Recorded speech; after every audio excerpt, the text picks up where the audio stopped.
Ladies and gentlemen, your producer, Mr. William Keeler.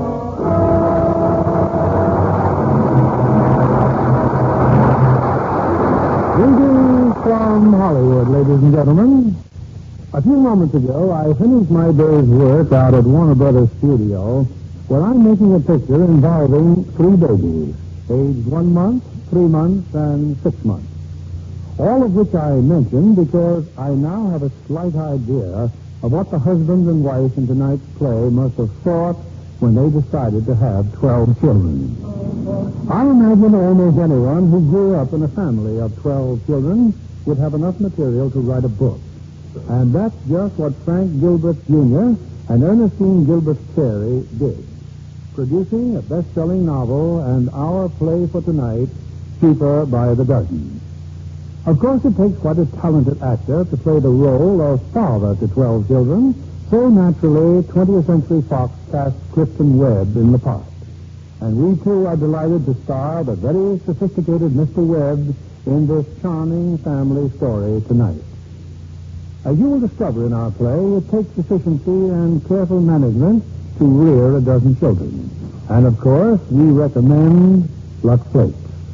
And now you'll discover Lux Flakes are even more wonderful when you try the new Lux with color freshener. Now the curtain rises on Cheaper by the Dozen, starring Clifton Webb as Frank Gilbert.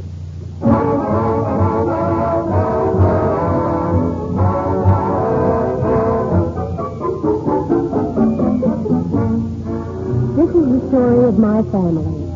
But first and foremost, the story of my father and my mother. Dad, Frank Bunker Gilbert, was an industrial engineer, an efficiency expert, a man who showed industry how to save time. In Dad's mind, efficiency, like charity, began at home. For example, when he'd come home at night, as often as not, he'd announce himself by the blast of a whistle which he carried in his pocket, bringing us on the gallop from all corners of the house and neighborhood. Hello, live bait. All right, places. Come on, places. Get in line. Get in line. 18 seconds for the stopwatch. Not bad, but I still say we should make it in less. All right, fall out. You'll find some saucer bars there in my briefcase. I might mention that there were 11 of us then. 11 children. That was the summer that we moved from Rhode Island to Montclair, New Jersey. We made the trip by automobile, a tremendous touring car known to all of us as Foolish Carriage. Hey, Martha, hurry up there. Come on. Time aboard. Foolish Carriage is getting restless. Are those seats yours, or is that a picnic? They're all mine, and believe me, it's no picnic. Who's holding us up? Come on there, Bill. Make it snappy. Mercy, Mom. Oh, sorry, Lily. Scared you, didn't I, son? I'll bet you jumped 6 9/10 inches. Really, Dad? It's all right, dear. I was scared, too. Teach you to keep your eyes open, young man. Well, everybody in? Anne, Ernestine, Martha, Mary, Frank? All present and accounted for, Dad. Very well. If you're all reasonably sanitary, let's go. Goodbye, Rhode Island, New Jersey. Here we come.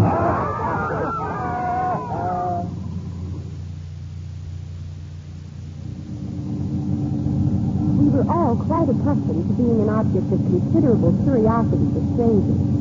But Dad always had an answer for those bold enough to assail his dignity. Hey, Noah! What are you doing with that hawk? Collecting animals like the good Lord told me, brother. All I need now is a jackass. Hop in. All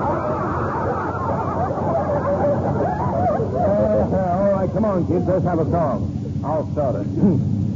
When you wore a tulip, a big yellow tulip, and I wore a big red rose.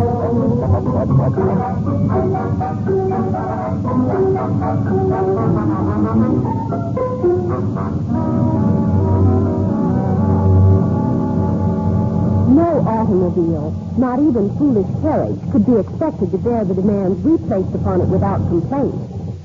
We were well out in the country when the radiator started steaming like a volcano. Oh, it's that fan bill again.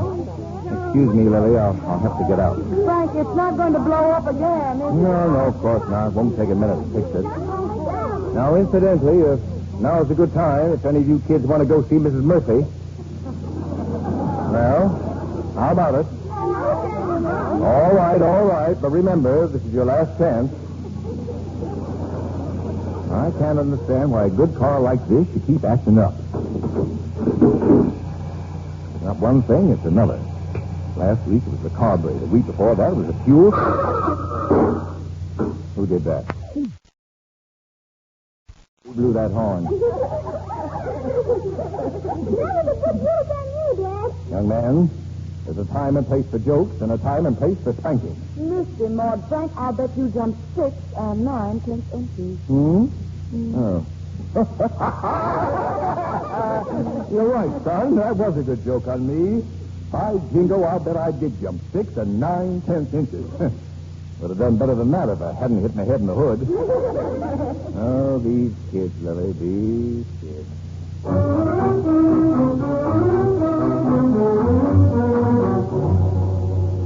At long last, our faithful, foolish carriage entered the town of Montclair.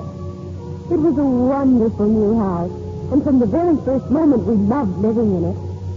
But we soon found out that while it was often too small for 11 children, it was more often too large for 2 servants. Mother and Dad met the problem in the typical Gilbert manner. Head on. The family council will please come to order. Thank you. Now, it's obvious that this house is too big for Mrs. Monahan and Jim Bracken to take care of without help. Therefore, your mother and I have called this meeting to discuss house and yard work. Assignments will be made on the basis of personal choice and aptitude. Now, does the chair hear any suggestions? Come on. This is a democracy, you know. Everybody has an equal voice. You children are certainly very quiet all of a sudden. In a democracy, everybody speaks. So by jingo, start speaking. Bill, I recognize you. I don't know if you recognize. Besides, I think Mrs. Monahan and Jim Bracken ought to do the work.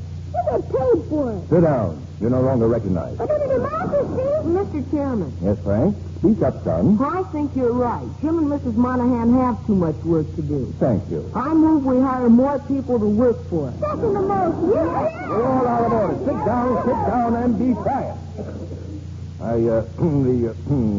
The chair recognizes the assistant chairman. Well, of course, we could hire additional help.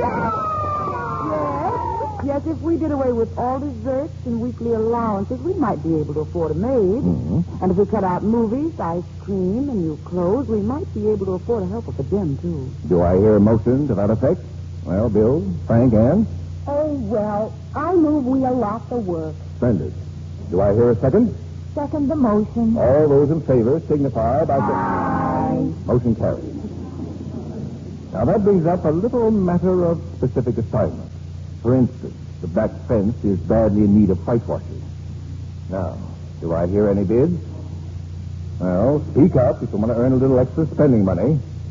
Yes, Bill? I'll bid $10. You must think this is a government project. Do I hear any reasonable bids? I bid 47 cents. 47 cents. Please let me do it, Daddy. Tell me, Lillian, how did you happen to hit upon 47 cents? I've been saving for a new pair of roller skates, and that's how much more I need. But you're going to get skates for your birthday. Oh, I'm sorry, Lily. I wasn't supposed to let that out of the bag. Oh, Daddy, that's wonderful. Thank you. Well, besides, that's too big a job for a little girl like you. Frank, here's your chance. What do you bid? So, within reason. Oh, well, $2.50, I guess. Good. You got yourself a contract. Now, is there any more business? I think there's something you want to buy a dog. Out of order. Meeting adjourned. All I said was, Door. in a democracy. Sorry, motion shelved to the next meeting. Well, come on.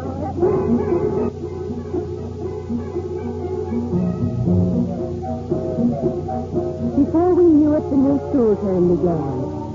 Early that Monday morning, Dad blew his whistle and piled the older 7 of us into foolish carriage. 10 minutes later, we stood outside the school building. Well, here we are, children. Come on now. I know you're very eager to get registered, so in you go. Come on, quickly now. Hurry up. Let's go. But, Dad, not all of us.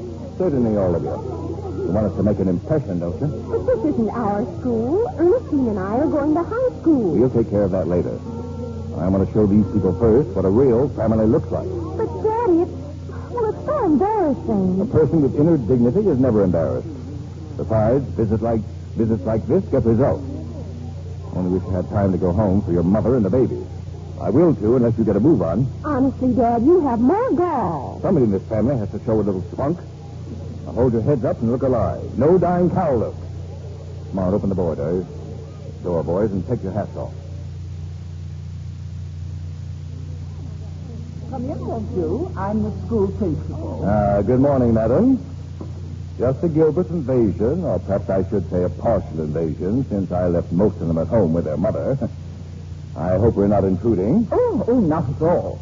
I'm delighted to see you, Mr. Gilbert. We've heard so much about you and Mrs. Gilbert. I understand you have 11 children, madam. 11 children. Goodness, how do you feed them all? Oh, they come cheaper by the dozen, you know. Unfortunately, only 5 will be under your excellent supervision. Mary, Martha, Lillian, Bill, and Frank Jr. How do you do, children? I just brought along my older girls, Anne and Ernestine, so you can get a better idea of the crop we're raising. Well, it's been so nice of you to drop by, Mr. Gilbert. Oh, I'm not just dropping by. No. I want to meet their teachers. Well, I'm afraid all our teachers are busy at the moment. Opening day. Oh, I'm in no hurry at all. I've arranged my schedule so as to give you my entire morning. You have? Yeah. Meanwhile, as to their grades, I see no reason why my children should be held back by a school system geared to those of simply normal mentality. Well, no, of course not. But so much depends upon their ages and their... You mean mental ages, of course. Bill, how old are you, son? 8. What grade does an 8-year-old usually belong in? The 3rd grade. Then I think you better find room for Bill in the 5th. Oh, that's impossible, Mr. Gilbert. Perhaps later on, if he takes tests... Oh, I hope they'll all take a lot of tests. It's good for them. Meanwhile, to illustrate my point, Frank, what's 46 times 83? 3,818. Lillian, 19 times 91. 1,729. Bill, 52 times 52. 2,704. Good gracious. Now, would you care to suggest any large numbers, madam? I'll take your word for it, Mr. Gilbert. I'll see what I can do.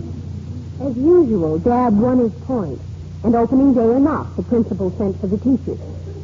While we were waiting, Dad lost no opportunity to impress her with our brilliance.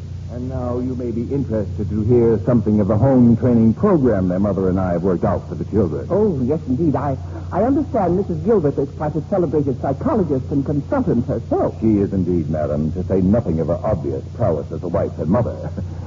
Now then, our home study program includes spelling games, geography quizzes, and languages. We're learning French and German from the phonograph. And Dad even taught us how to take a scientific bath in the time it takes to play just one record. Really? A simple matter of coordination, madam, like any other physical effort. But how do you do it? Well, this seems hardly the time and place Oh, for... it sounds perfectly fascinating. Yeah, go on, Dad. Show us. Well, it's really very simple, madam. Now, if I may be seated on the floor by way of illustration. Oh, yes, yes. Thank you. Well, first you take the soap in your right hand, thusly, and apply it to the left shoulder, running it down the top of the left arm, up the inside of the left arm to the armpit. Then both ears, like this, both of them, madam, and up beginning the back of the neck, then down the outside of the left leg, back up the inside of the left leg, then down the right leg and up.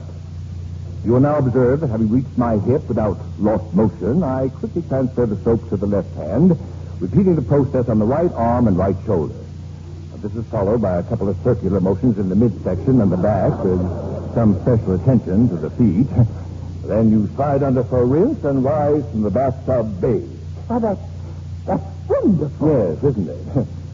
But you appear to have callers, madam. What? Oh, come in, ladies. Our teachers, Mr. Gilbert. Mr. Gilbert was just showing me how to take a bath. Good morning, ladies. Good morning. Come on in. The water's fine.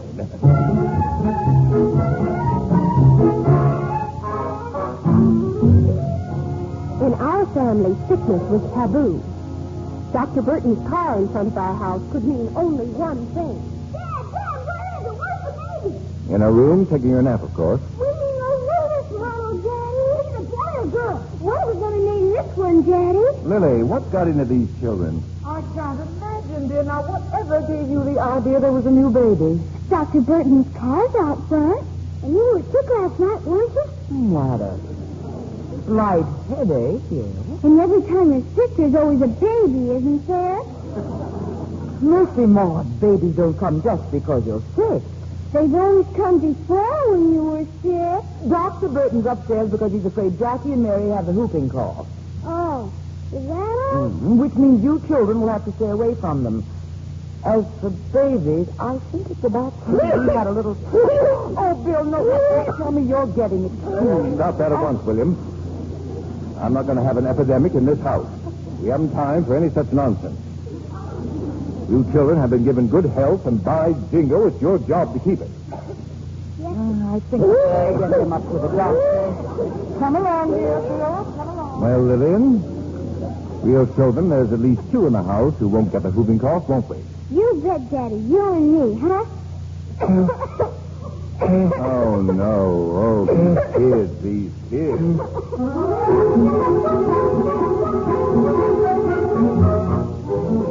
We all caught it, of course. And the upstairs took on the antiseptic aspect of a hospital ward, with Mother fluttering from bed to bed, full of love and reassurance. Remember to keep covered, Mom. So, Anne, put this jacket around your shoulders, dear. Oh, thank you, Mother. I'll go downstairs now and get your dessert. Then I'll read to you if you like. May I come in? Oh, of course, dear. I won't disturb anything. It's all right. The children have missed you so.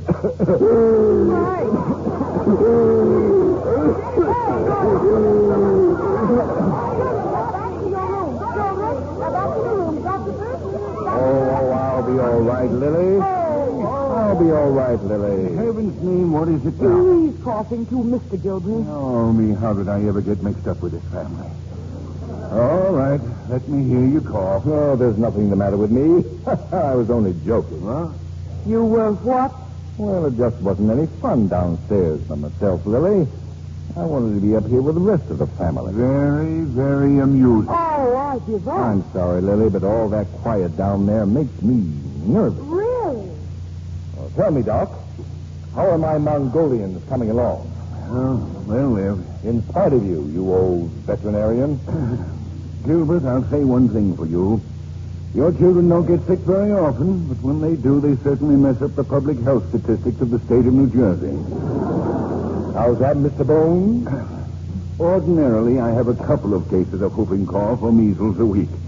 When I have to report 11 cases in a single day, they're liable to quarantine the whole town of Montclair and close every school in Essex County. Well, at least these are only light cases. Pioneer stuff, you know. Yes, that's so. By the way, those kids have tonsils. Really ugly ones. As soon as they're over this cough, they ought to come out. Nonsense. I've never had mine out. Well, maybe you should have. Let's have a look at No, you don't. No, you don't. My tonsils are sound as $1. Sit down and open that mouth. What's the point of all of this? If you've got to talk, say ah. I might have known. You're crazy. I've never been sick a day in my life. Well, then keep them if you want to. But the children's tonsils have got to come out. All but one. Martha's. What does that mean? Well, I'm thinking about their tonsils. Could we do it here in the house? What's wrong with the hospital? Nothing. But if we could rig up an operating room, I could take motion pictures and study what you doctors are doing wrong. Now, just a minute.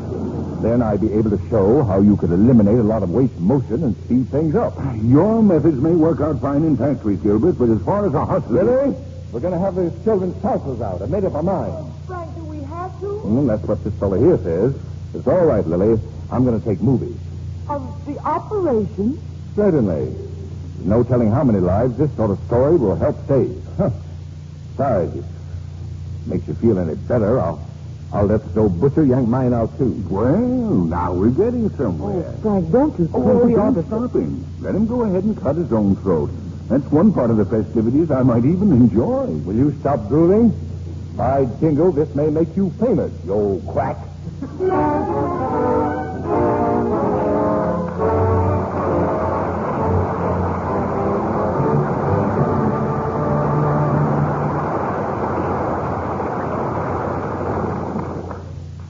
In just a moment, we'll return with Act Two of Cheaper by the Dozen. Now, here's Libby Collins with the Lux movie news of the week. John, I'm still gasping from the suspense of the new 20th Century Fox thriller, 14 Hours. If you like to break out into cold chills, this is your picture. Superbly done. It's the story of a would-be suicide, Richard Basehart, who stands precariously on a hotel ledge for 14 hours. All day long, Paul Douglas, a sympathetic cop, tries to dissuade him, as do his father, his mother, and his girlfriend, Barbara Bargetty. Meanwhile, in the crowd below, pretty Deborah Paget finds romance. Authentic New York backgrounds make it so real, you're on the edge of your seat for all 91 minutes, John. The entire action takes place the same day? Mm-hmm, that's right.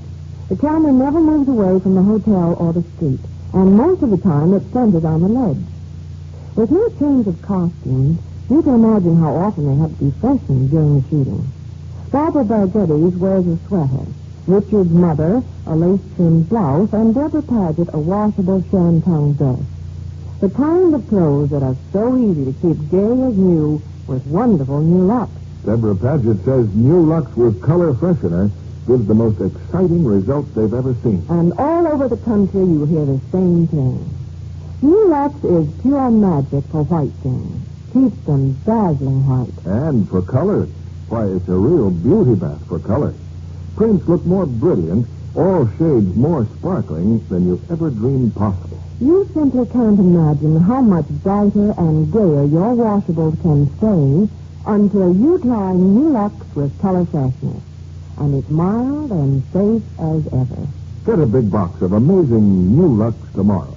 Give your spring prints, your soft sweaters, your white blouses, your new cottons, all the washables in your wardrobe, that nice as new Lux look. Here's Mr. Keeley, our producer. Act Two of Cheaper by the Dozen, starring Clifton Webb as Frank Gilbert.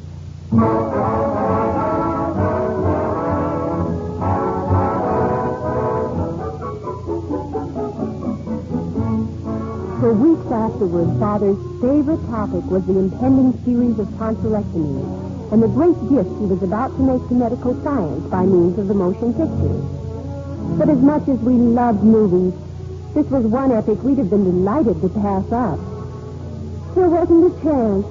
All too soon, the memorable morning arrived. Dr. Burton had settled on the dining room for the scene of the operation. And there, Dad installed his motion picture equipment, including a cameraman named Mr. Higgins. Mr. Higgins, however, failed dismally to share Dad's enthusiasm for the proceedings. Oh, I don't know, Mr. Gilbert. I hadn't figured on all this here ether.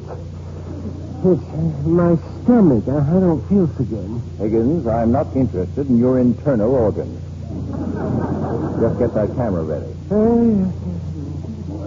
My brother Bill was the first to go.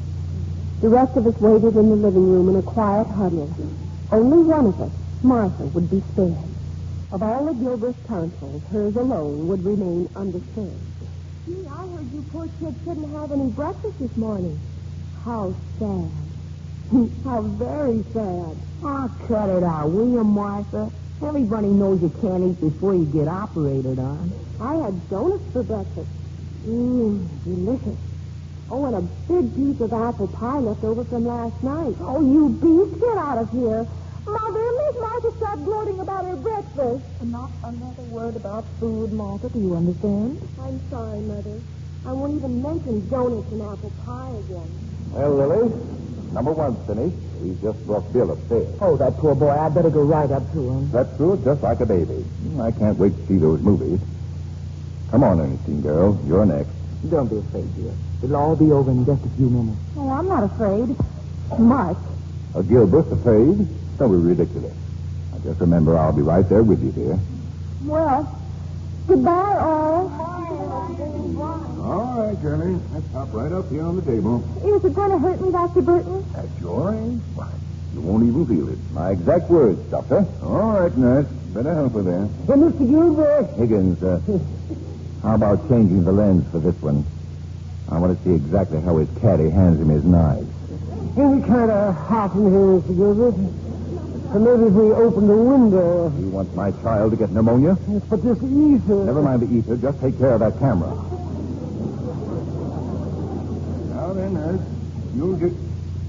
Good heavens. What is it? What have you done now? What have I done? I told you I didn't want Martha. You haven't got Martha. That's Ernestine. You sure? Of course I'm sure, you jackass. Now look carefully. Don't you suppose I know my own children? I tell you, that's Ernestine. Well, if she isn't Martha, we've made a horrible mistake. We? What do you mean, we? What kind of a mistake? Well, all I know them by is their throats. I thought these tonsils were Martha's. They're the only ones that didn't have to come out. You knocked my little girl unconscious for no reason at all? Well, what do we do now? Oh, take them out anyhow. They'll have to come out eventually. Now go in there and get Martha ready. She's been eating all morning. But never mind. I'm not going through another day like this. Start grinding, Mr. Higgins. At least you'll salvage something. Poor Martha. It was a blow, but in she went. Full of pie, donuts, and indignation.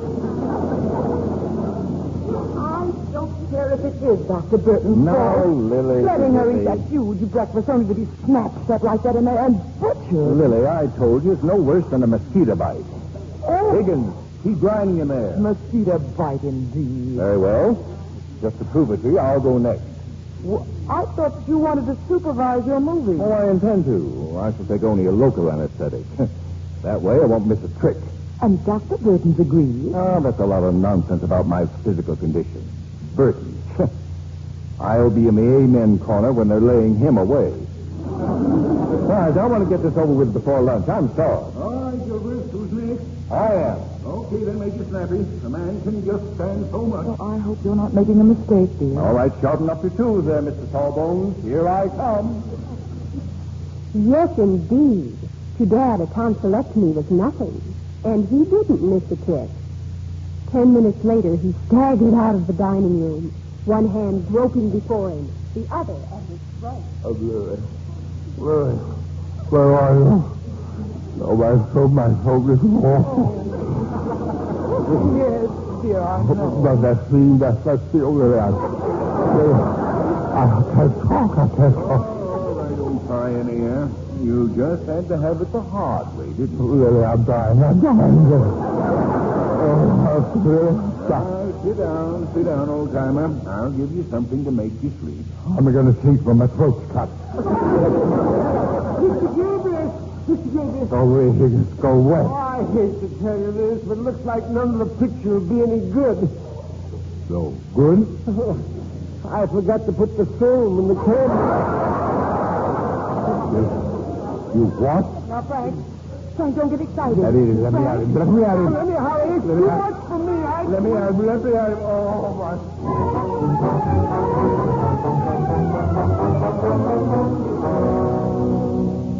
From that day on, tonsils was a subject we just didn't talk about in front of Father.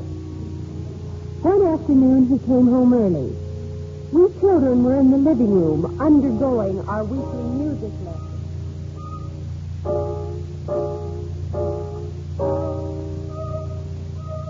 Your music, dear. What for it, you? Well, dear? I had a letter today, Lily, from Dr. Blenheim. You remember him, Czechoslovakia? Frank, they want you to come. Well, it's not definite, but Blenheim thinks they'll ask me to speak at the International Management Conference in Prague. I knew they would. I knew they would. The best scientific minds in the world, Lily. Oh, and what an opportunity, darling, to have your methods recognized universally. Yes, it's what I've always hoped for. But if it hadn't been for you, Lily, your help. Will you tell the children tonight? You can tell them if you want to. I won't be here, dear. Won't be here. Have you forgotten? I have a date at the hospital. So soon? I'm afraid so. But I thought you were only joking about going to the hospital. After all, you never went to one before just to have a baby. Well, maybe I never thought about it before. Well, it's going to be awfully lonely around here without you, Lily. By the way, do you mind what it is? Well, I thought we'd already agreed it would be a boy. After all, we have 6 girls. But of course, anything you decide will be all right with me, Lily. Thank you, dear. Thank you, Lily.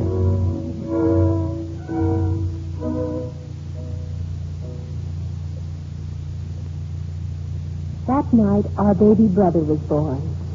And for the 12th time, Dad's verdict was exactly the same. Well, Lily, I'll say this much for him. He's every inch of Gilbert. I'm glad you approve. Yes, I expect we better keep him, too. Look at you. What? You were the one who was so afraid he'd be the last of the Gilberts. Well, I admit you had me worried there for a while, Lily. 4 girls in a row. That can be pretty nerve-wracking. Because you know I did it deliberately. 12 children, Lily. An even dozen. And hardly an idiot in the bunch. You set the actual target, dear. 6 boys and 6 girls. I believe you even made a memorandum of it. Sounds kind of silly now, doesn't it? Not half as silly as it did then. Honestly, dear, did you really think we'd be able to go through with it? Why, certainly. I always knew that anything you and I teamed up on would be a success. Seemed kind of funny, won't it? For the first time in 17 years, we'll be able to go to bed without setting the alarm clock for a 2 o'clock feeding. It's certainly going to be a luxury, isn't it? A wonderful luxury, but I'll hate it. I've given you my baby. I've just one thing to say to you, young man. She's a pretty wonderful woman. Anyway, that's one man's opinion.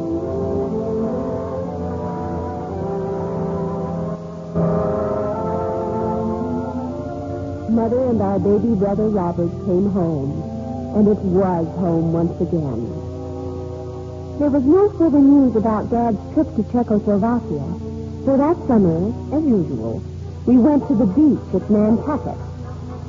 Dad had certain fixed ideas about the ocean, mainly that it was intended for bathing, regardless of the temperature.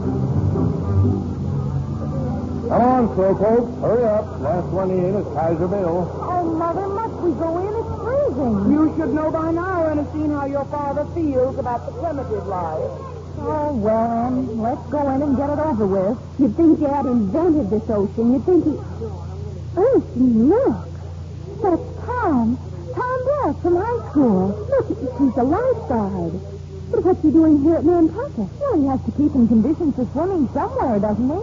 Oh, but why did he have to pick this place?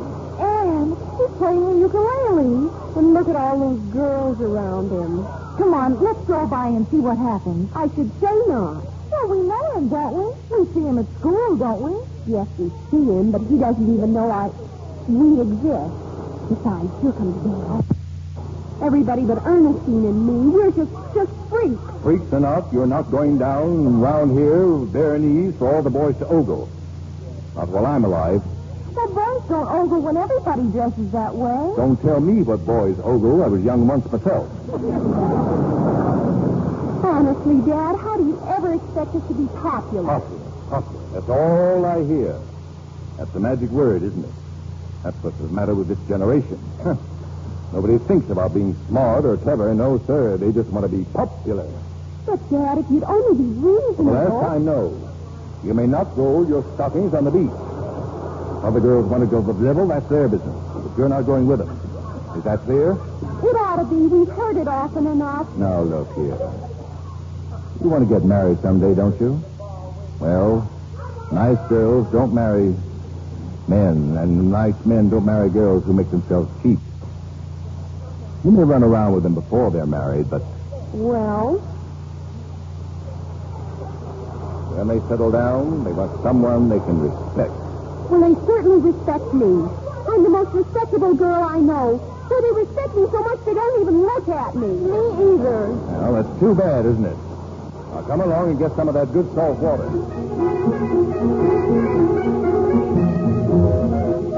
That afternoon, I made up my mind to revolt. I'd start from the top down. I took a pair of scissors and bobbed my hair. And your hair. Oh, what have you done? Oh, Ernestine, believe me, I didn't do it just for myself. I cut off my hair for you and Martha and Mary and Lillian and Jane. Because I know you'll never be emancipated until I pave the way. Oh, Anne. Otherwise, we'll all go to our graves old maids. still wearing cootie garages over our ears. And long drawers. But Dad will murder you. When are you going to show him? I'll be downstairs at dinner time. Now hand me that comb and help me trim the ends. Oh, your hair, Anne. Your beautiful hair. I had picked the worst possible moment for my revolt. Of course, I didn't know it at the time, but Dad had already received one blow, one that really hurt. When I went down for dinner, he and Mother were alone on the porch. The cablegram, Lily, and Dr. Benheim. It seems the management conference program is filled without me. Oh, Frank, really? Yes, Blenheim says he's still working on it, but not to count on it. I gather there's a general lack of interest. Well, there'll be other conferences, Frank. Don't be too disappointed. Yes, I guess I was counting on it too much, Lily. Well, let's go in and have dinner. There's only one thing I can count on. You and the children. The sweetest, the most obedient children who ever... Frank, what is it, dear? Who is that? Who is that creature in there? Anne, your hair. Anne Gilbert, take off that ridiculous wig. It's not a wig. I've cut my hair. You what? You may kill me if you want to, but I've done it. I think it looks kind of snaky, Dad. Besides, it's ever so much more efficient. What? I'll bet she can fix her hair now in 15 seconds. Fix what hair? She hasn't any hair left to fix. Oh, Anne, how could you do this to yourself? To herself? How could she do it to an Airedale? Well, I won't have it.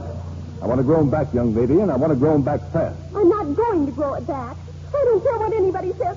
I'm sick of being a freak. Anne, come back here. Let her go, dear. After all, it isn't such a tragedy. All the girls her age are bobbing their hair now. But I distinctly told her, She's Lily. growing up, Frank. She's no longer a child. Now, come and have dinner. But we started in letting the children do as they please around here. Dear, for my sake. Well, all right, Lily. 15 seconds, I wonder if Ernestine knows what she's talking about.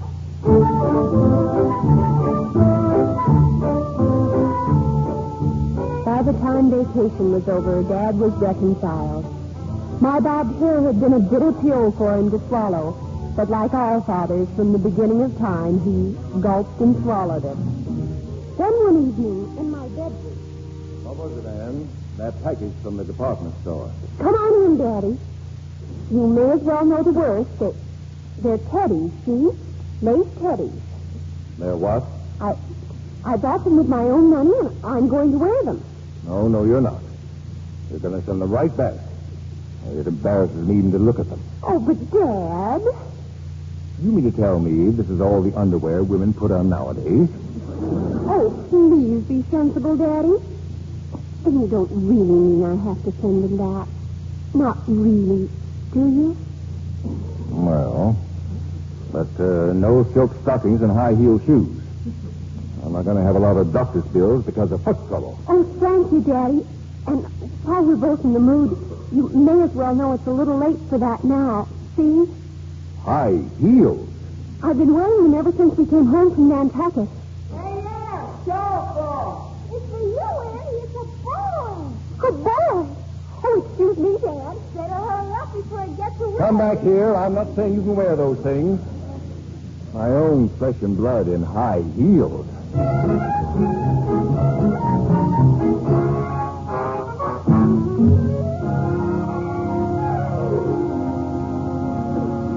Well, dear, who was it? Who telephoned? Oh, Mother, I told you. I told you if I started dressing like other girls, everything would be all right. But who was it, dear? Joe Sales.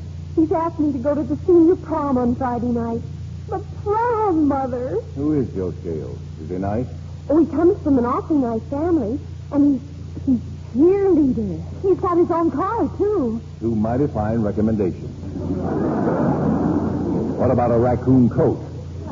Oh, well, he'll probably get that next year when he goes to college. Gee. Come on, Ernestine. I've got to decide on what I'm going to wear. It's formal. Just a minute, young lady. Friday night, you say? Oh, yes. Let me see. Friday night, yes. Yes, that's all right. I can make it. You can make what? The dance, of course. Dad, you don't mean... You didn't think I was going to let you go out by yourself with a cheerleader, did you? Oh, Daddy, you wouldn't spoil everything by doing a thing like that, would you? What do you think of me? But you're a sensible, well-brought-up child with sensible parents. Oh, honestly, Dad, don't you even trust your own daughter? I trust all my daughters. It's that cheerleader I don't trust. Oh, no. Now make up your mind. Either I go or you don't. Yes, Father. Oh!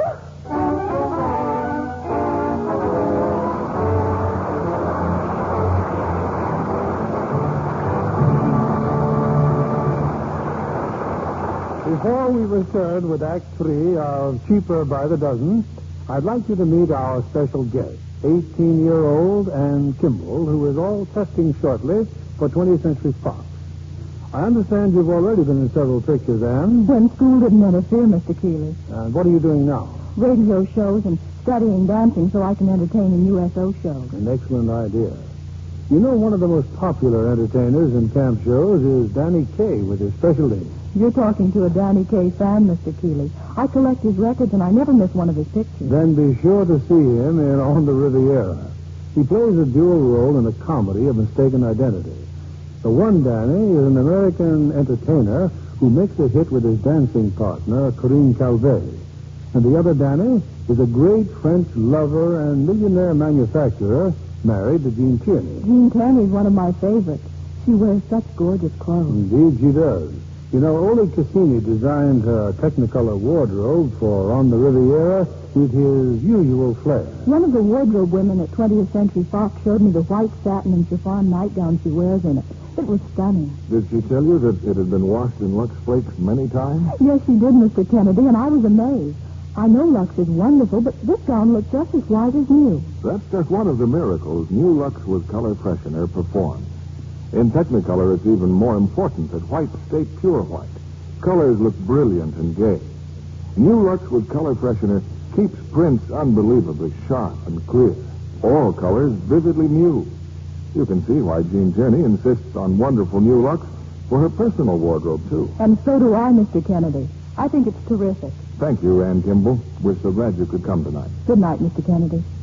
Ladies, why don't you get a big box of New Lux with Color Freshener tomorrow? Give your slips and nighties, all your personal things, that nicest new Lux look. We pause now for station identification. This is CBS, the Columbia Broadcasting System. NWBAM, the commercial news station in Danville, Illinois.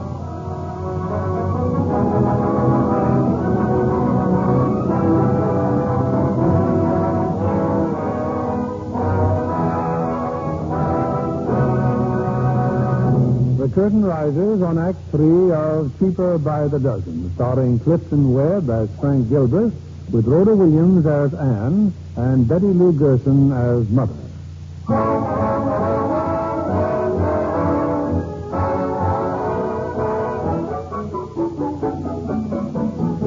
Friday night arrived, and so did Joe Scales. Now, Joe was no Rudolph Valentino, but he was a boy, and he was taking us, to the senior prom. Joe made quite an impression on my brothers and sisters. Rah, rah, rah! Rah, rah, rah! Monster High School! Rah, rah, rah! Hey, not bad at all. Hey, you kids ever see a William Tell tie? Okay, now what? You pull the bow, and it hits the apple. Get it? It hits the apple. The Adam's apple.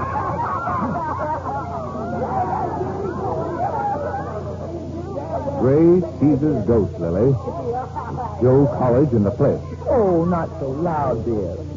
I think he's kind of cute. Cute? He looks like what might happen if a pygmy married a bobtail penguin. Where's Anne? She just went up to get her wrap.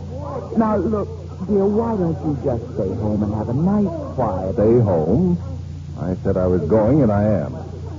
I know it's not your fault, Lily, but things would have been a lot easier if you'd taken my advice and had old Boles. I'm sorry, dear. I'll try to be more careful with the next dozen. Daddy, where are you? We're ready. Coming, daughter, coming. All set, Pop? Okay, baby, let's shake that thing. Come on, gang. Yeah, let's take that thing. Come on, gang.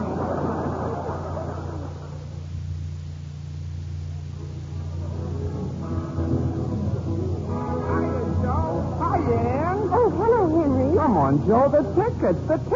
Oh, here. What held you up so long? Kind of early to start necking, ain't it? Ixnay. Huh? Oh, excuse me, sir.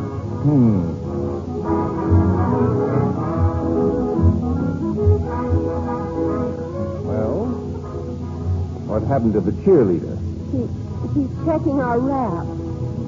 Well, shall we sit down? Oh, don't you see, Dad? Everybody's talking. I can't even go to a dance alone. I don't know why boys even bother about me. Well, I know if you don't. And that's exactly why I'm here. I haven't seen such ogling since we left Nantucket. All set, baby? Oh, yes, Joe. Well, then come on. Let's give it the old hip. So long, Pop. Don't do anything I wouldn't do.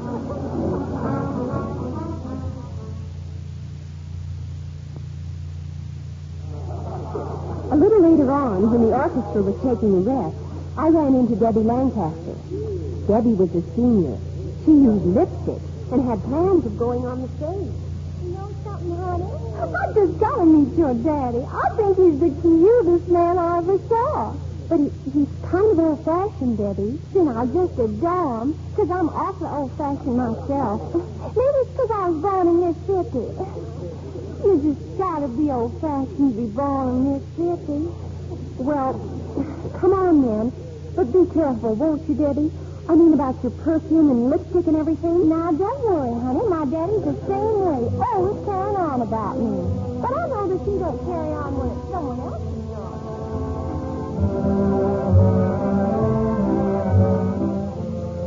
Nice to meet Deborah Lancaster, Daddy. She's from Mississippi. How do you do? Oh, Mr. Gilbrand, I've just been hoping to meet you ever since you started visiting our school. Is that so? Well, I'm delighted. So you're from Mississippi, are you? Just a little old fugitive from a plantation. Mm-hmm. Oh, Hello, Debbie. hello, honey. Oh, and darling, you know Tom Black is called. Well, we ought to know each other by now. Yes, of course. Dad, this is Tom Black. How do you do? Evening, Mr. Gilbert. Well, how about a dance, Anne? Me? Do you mind, Dad? Not at all. No, I'm sure this young lady and I will have a very pleasant time. I guess Joe won't like this, Anne, but I've been waiting for this chance ever since you got here. Say, what have you done to yourself? Nothing. What do you mean? Well, you sure didn't look like this last summer at Nantucket. How would you know what I look like? You never even noticed me. Well, I'm noticing you now, baby. And I knew.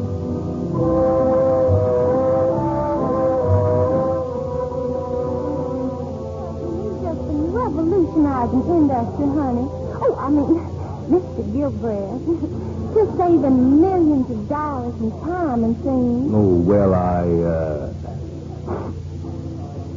jingle, that perfume smells good. Like it? The little boy at Yale sent it to me. But I mean, what does anybody want to save all that time for, Mr. Gilbrand? Well, maybe for one thing, so as to be able to sit here and talk to a pretty little lady like you. Why, I declare. And you're so good looking, too. Well, I wouldn't go so far as to say that. The other girls are just going to hate me if they don't get to meet you. Do you mind? Me? Why, no, not at all. Bring them over. Many as you like. Bring them on. Oh, thank you, sugar. I mean, excuse me, Miss Gilbert. Now, don't you go away and tell me. I'll be right there. Well.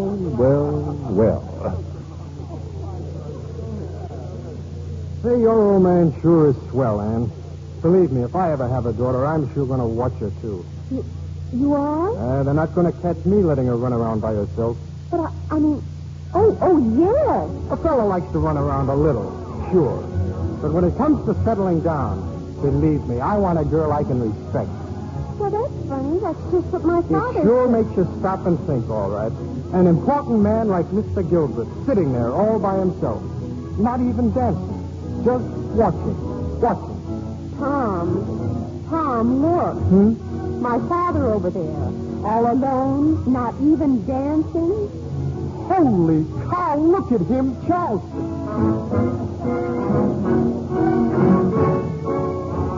Excuse me, Doc. May I cut in, please? Oh, certainly, Anne.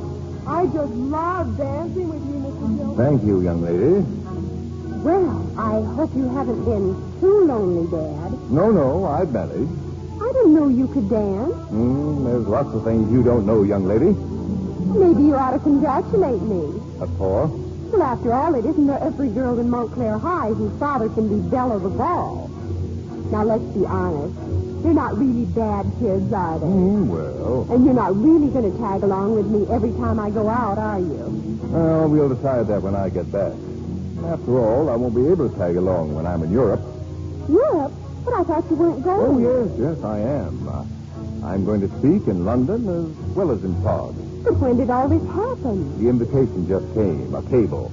Your mother sent Frank over with it not 5 minutes ago. Oh, Daddy, that's wonderful. Now, let's not get emotional. If you're going to toddle with me, young lady, by jingo, let's toddle.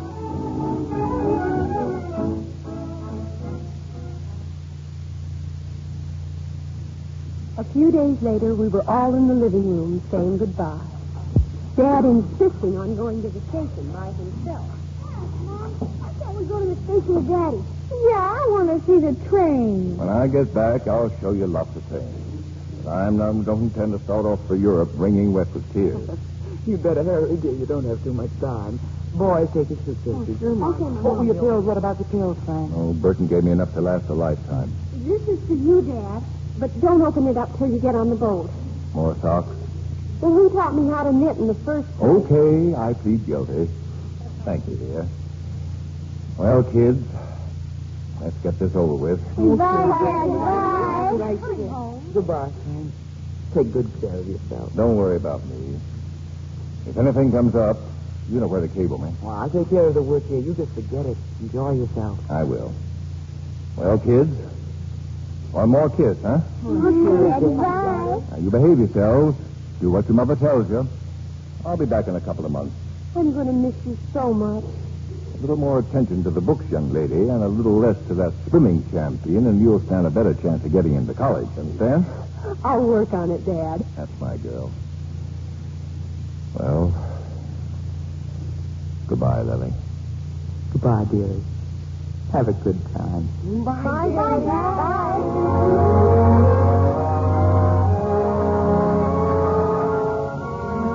And so he left us. The telephone rang about 20 minutes later. It was Dad. He was at the station. He started to talk to Mother, and then that was all.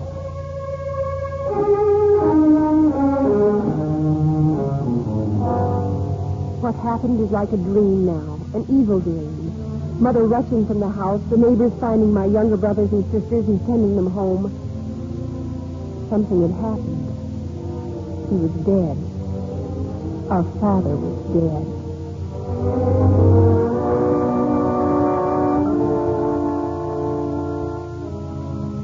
Sit down. Children, please. Please sit down. I've called you older children together because I think you ought to know the situation. There isn't going to be a great deal of money. Most of it had to go back into Father's business. Anyway, I just telephoned Grandmother in California. She wants us to move out there and live with her. If it's a matter of money, Mother, I plan not to go to college anyway. I'll get a job. I don't want to go to college either. Please, wait until I finish. There is an alternative, but it hinges on your being able to take care of yourselves. I can go on with Father's work, keep the office open.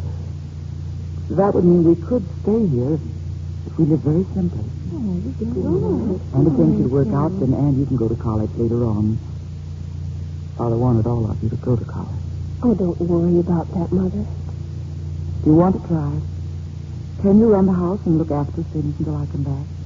Come back from where, Mother? I'm going to Europe. I'm going to give those speeches for Father. We all know how much they meant to him. I'm sure that's the way he'd want it.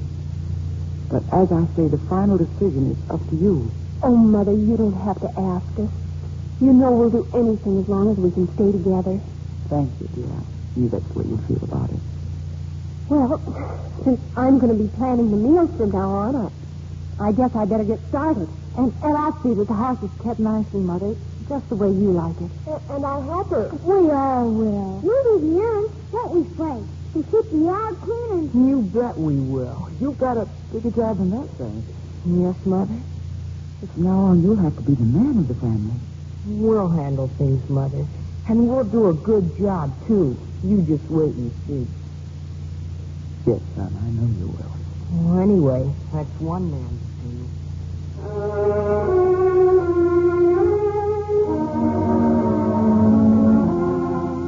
Yes, Dad.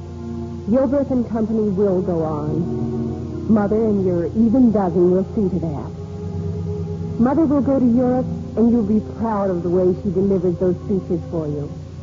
And she'll go right on, following in your footsteps, to become the foremost woman industrial engineer in the world, and by 1948, America's Woman of the Year. But wherever you are, Dad, somehow I'm sure you know that, and never doubted it for one moment.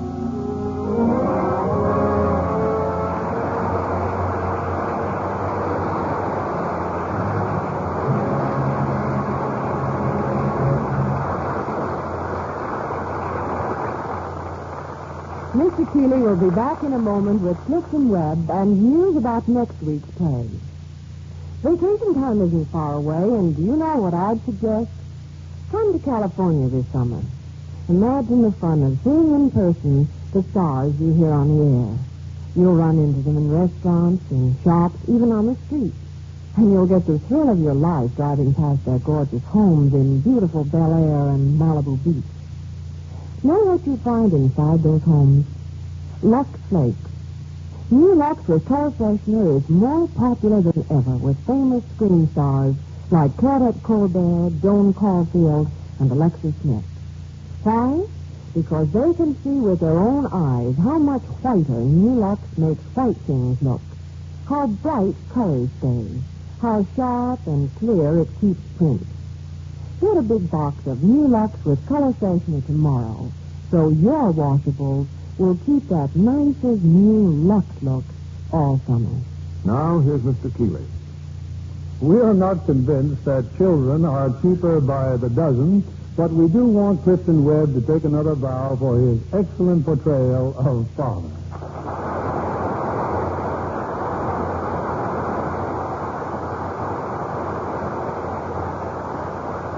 You know, Clifton, it's still difficult for me to think of Mr. Belvedere as anything but a bachelor. Well, I'm reverting to type again for my 20th Century Fox picture. My next one, Mr. Belvedere blows his whistle.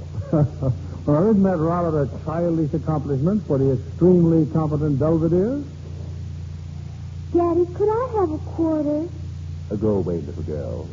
Go away, and the play is over. I'm not your daddy.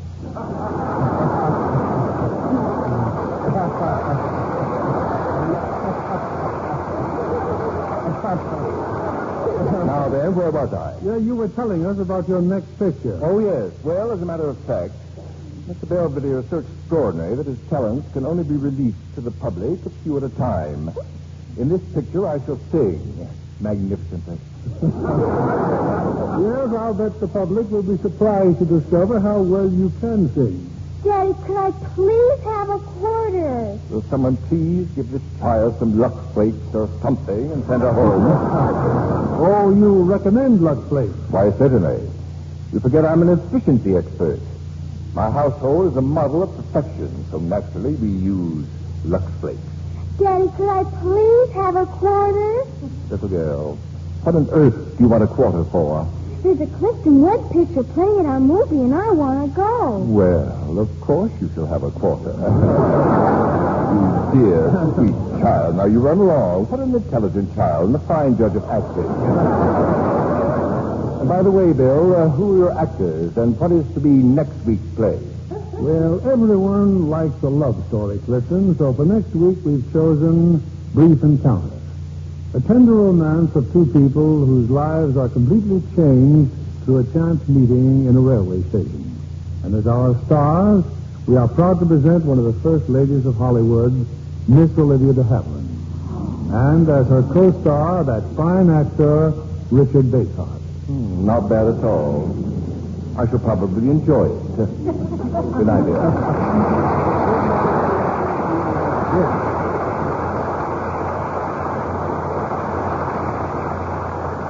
One of Hollywood's most popular stars is glamorous Dorothy Lamour. When you see her on the screen, you'll thrill to the petal-smooth look of her million-dollar complexion. Hers is a Lux Lovely complexion. Here's what Dorothy Lamour says about her favorite beauty soap. I depend on daily facials with Lux toilet soap. They give my skin just the gentle, protecting care it needs.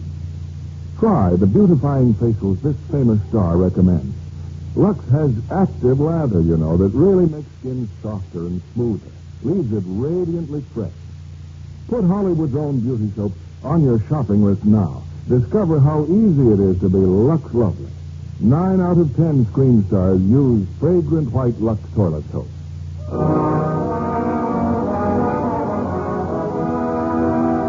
Lever Brother Company, the makers of Lux Flakes, join me in inviting you to be with us again next Monday evening when the Lux Radio Theater presents Brief Encounter, starring Olivia de Havilland and Richard Basehart. This is William Keeley saying good night to you from Hollywood.